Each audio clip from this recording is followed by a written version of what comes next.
Hello friends, welcome to our channel study for law, जिसमें आज का हमारा क्वेश्चन है दंड के विभिन्न सिद्धांतों की विवेचना। जूरिस्प्रूडेंस सेकंड, विधि शास्त्र, एलएलबी सेकंड सेमेस्टर, जिसका पेपर कोड है 2001 और अदर कोर्सेज के लिए भी है जिसमें भी जूरिस्प्रूडेंस आपका पूछा जाता है। क्वेश्चन है हमारा दंड के विभिन्न सिद्धांत, जो पनिशमेंट है उसके सिद्धांत बताने। Discuss various theories of punishment. आपराधिक न्याय के 5 मुख्य उद्देश्य हो सकते हैं। जो आपराधिक न्याय है उसके क्या हो सकते हैं, 5 मुख्य उद्देश्य हो सकते हैं। जैसे कि पहला है दंड द्वारा अपराधियों में भय उत्पन्न करना। जो आपराधिक न्याय है उसका पहला उद्देश्य है कि दंड द्वारा अपराधी जो क्रिमिनल्स हैं उनके अंदर भय उत्पन्न करना, ताकि वो अपराध ना करें। उसके बाद है अपराधी के प्रति प्रतिशोध की भावना से बदला लेना, यानी कि प्रतिशोध बदले की भावना, अपराधी को पश्चाताप करने का अवसर प्रदान करना। तीसरा है अपराधों का निरोध। ये अपराधों हैं, ये ओ की मात्रा है, ई की नहीं है, ठीक है।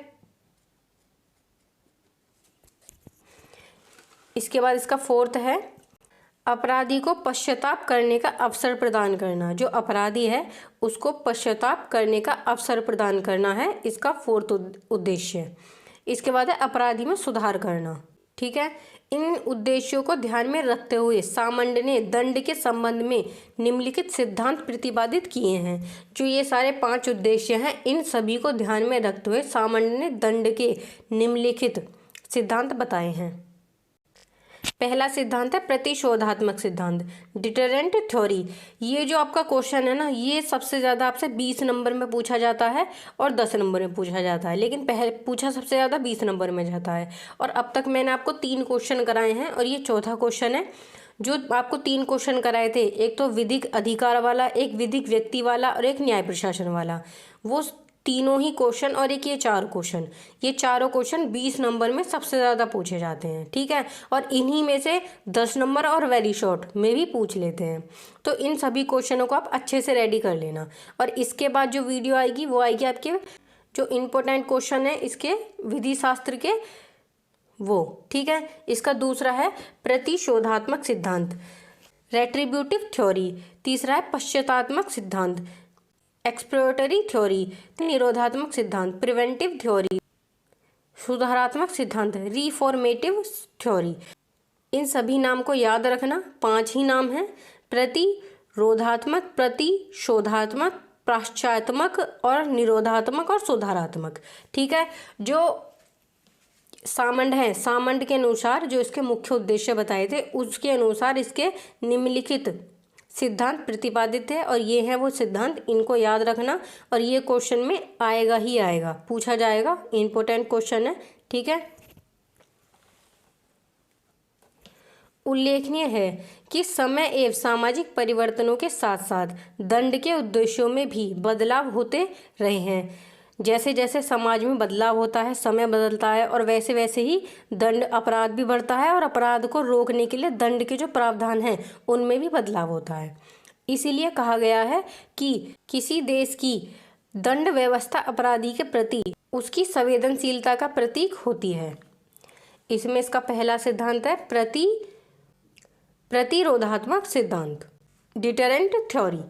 प्रतिरोधात्मक मतलब होता है किसी चीज़ को रोकना, यानी कि अपराध को रोकना। अब आपके कितने सारे अपराध हैं आपने पढ़े थे, मैंने आपको अब बीएनएस पढ़ाया था, बीएनएस में आपको बहुत सारे सेक्शन बताए थे, वो सभी अपराध थे। 303 था आपका चोरी का, 309 था आपका लूट का, 310 था डकैती का, एक्सटोर्शन था 308 में, आपका मर्डर था 100 में मर्डर था, 63 में रेप है।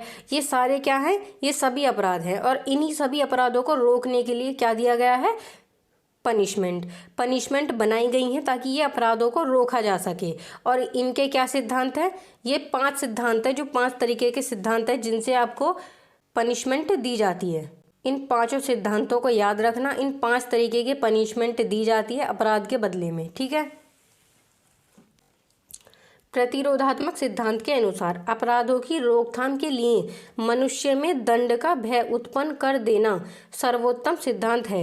ये कहते हैं जो प्रतिरोधात्मक सिद्धांत है, इसमें कहा गया है कि जो ये सिद्धांत है इसके अनुसार अपराधों की रोकथाम के लिए मनुष्य में दंड का भय यानी कि अपराध को रोकने के लिए किसी मनुष्य में दंड का भय उत्पन्न करना ही क्या है, सर्वोत्तम सिद्धांत, यानी कि सबसे अच्छा सिद्धांत क्या है, प्रतिरोधात्मक।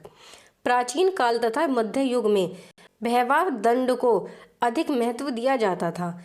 उस समय अपराधियों को खुले स्थान में फांसी देना, जो प्राचीन समय था आपका, उसके मध्य युग में जो सजा दी जाती थी इस प्रकार दी जाती थी, कैसे कि फांसी देना, खुले स्थानों में फांसी देना, कोड़े लगाना, उबले तेल या पानी में डालना, दीवार में जिंदा चिनवा देना या फिर खाल खींच लेना, नदी में बहा देना।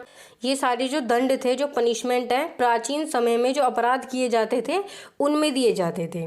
ठीक है। अनेक कठोर एवं यातनात्मक दंड प्रचलित थे। प्राचीन समय में ऐसे अनेक कठोर और यातनात्मक दंड प्रचलित थे, जैसे कि फांसी देना, खुले स्थान में फांसी देना, या फिर कोड़े लगाना, उबलते तेल में या फिर पानी में डाल देना, नदी में बहा देना। ये सारे दंड प्रचलित थे प्राचीन समय में।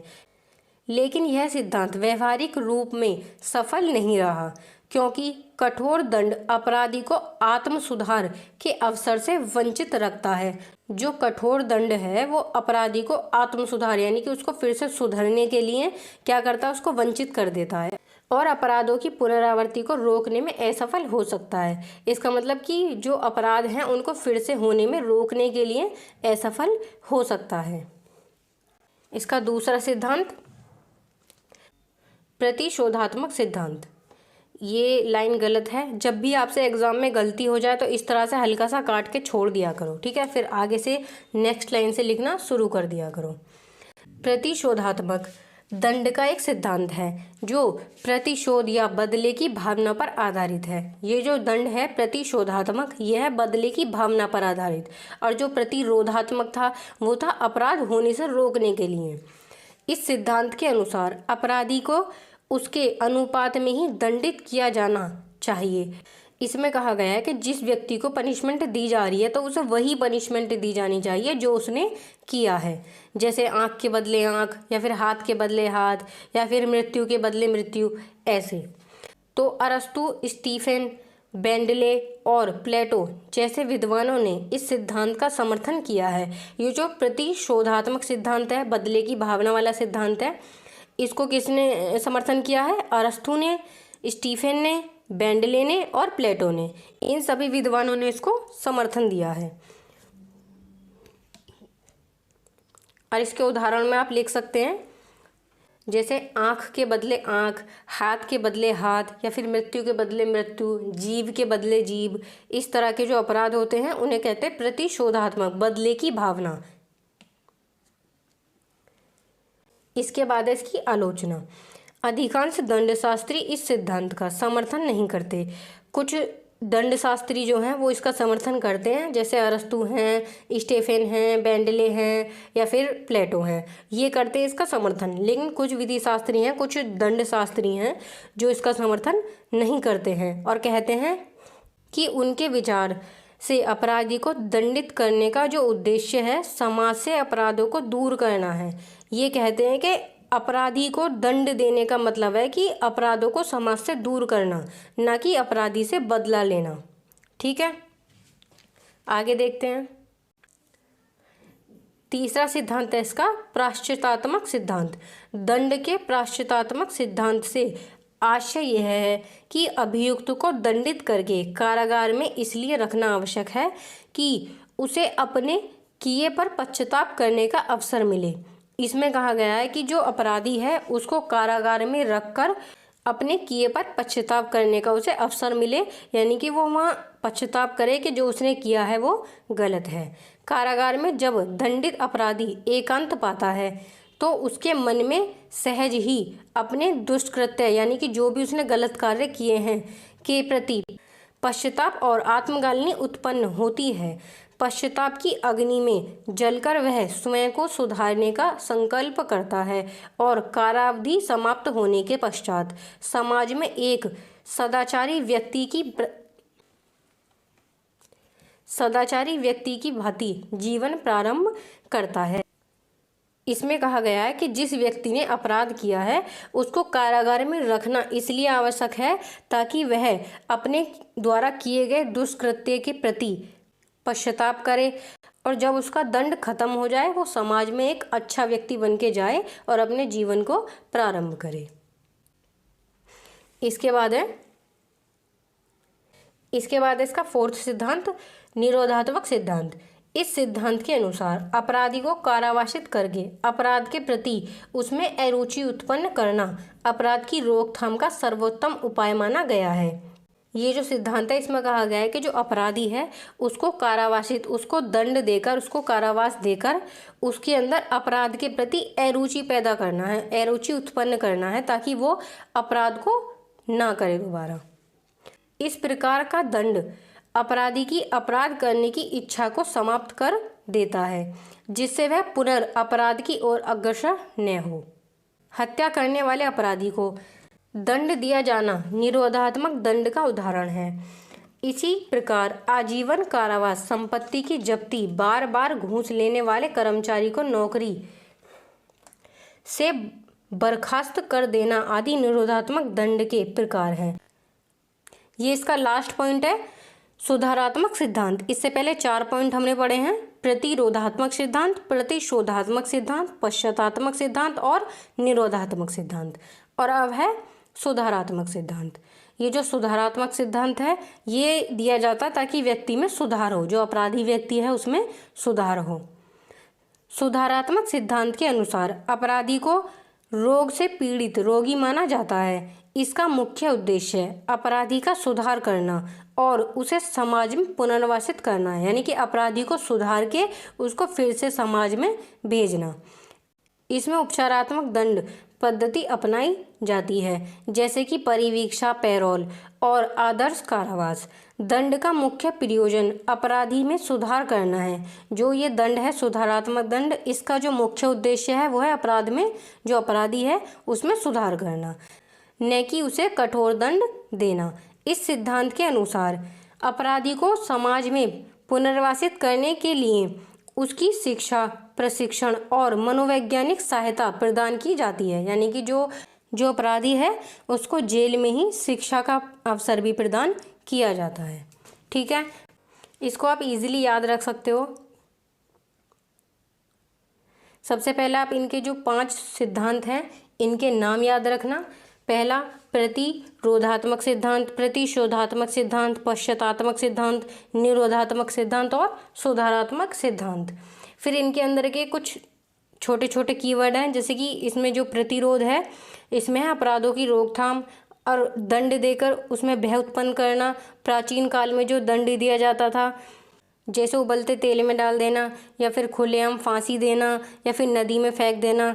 फिर है प्रतिरोधात्मक सिद्धांत जिसमें बदले की भावना। इसके कुछ समर्थक थे, अरस्तु थे, प्लेटो थे, स्टेफेन थे और ये बेंडले थे, वो इसके समर्थक थे। कुछ इसके आलोचक थे। आलोचक कहते थे कि ये जो प्रतिशोधात्मक सिद्धांत है इसका उद्देश्य है कि अपराधी को समाज से दूर रखना, ना कि उससे बदला लेना।